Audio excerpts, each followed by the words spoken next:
Ассаламу алейкум достор, каналыма қош келіңіз. Каналым арқылы сіз менен амандашып жолугушканыма кубанычтамын. Менин каналымдан алыстабай, менен бирге чогуу болуңуз. Бүгүн сиз менен биргеликте кышында тамакка колдонулчу мына ушундай сонун томатты даярдап алабыз. Бизге керектүү эле помидор, туз, өсүмдүк майы. Башка эч кандай азыктын кереги жок. Мынакей помидорду жууп, тазалап, терип, мына ушундай майда бөлүктөргө кыркып алгандан соң, сиз да эт тарткычтан же болбосо мына ушундай аппараттын жардамында майда бөлүктөргө бөлүп, помидордон сок чыгарып алсаңыз болот. Каалаган усулда чыгарып алсаңыз, даярдасаңыз болот. Мен ушинтип даярдадым. Мына биздин помидор да даяр болду.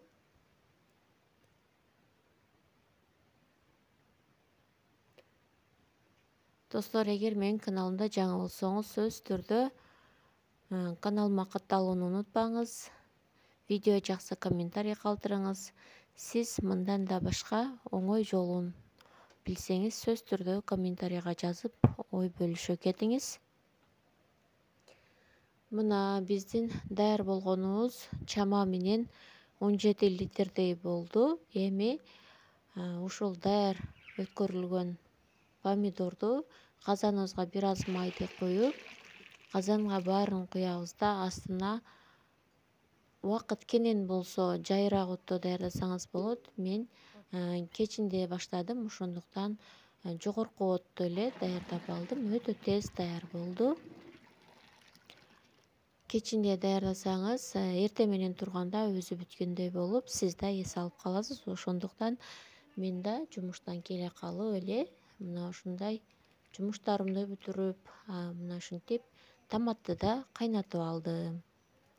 Жогорку отто кайнаттым. Өтө бат даяр болду.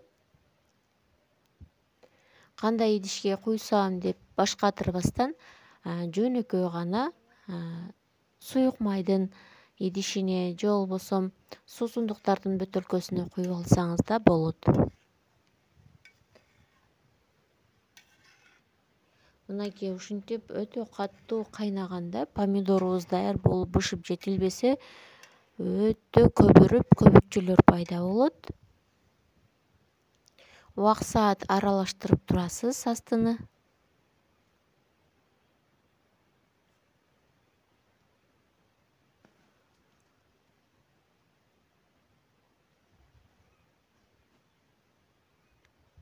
Татымына жараша туздан саласыз.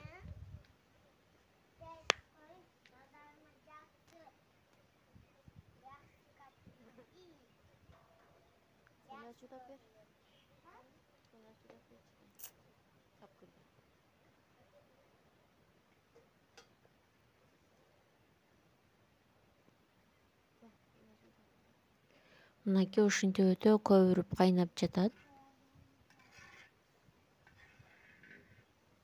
Өзүңүздөр байкасаңыздар, даяр эмес.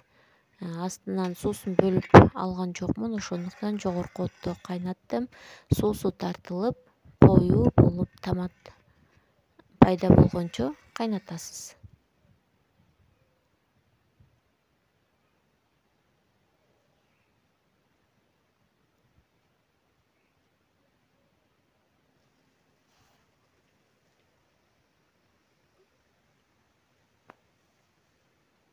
Мына достор, менин томатым да даяр болуп калды.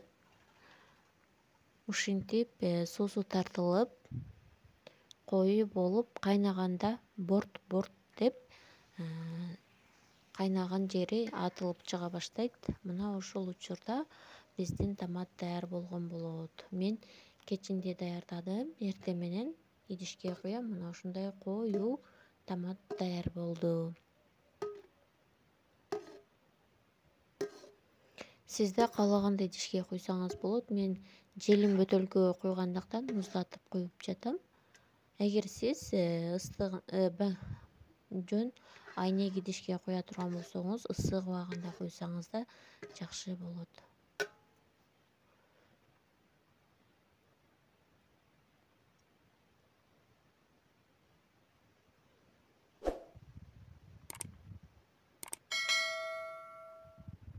Мынакей мен даярдаган томат бир майдын бөтөлкөсү, андан соң суусундуктун бир бөтөлкөсүнө даярдалды. Жалпы баары 6 литр.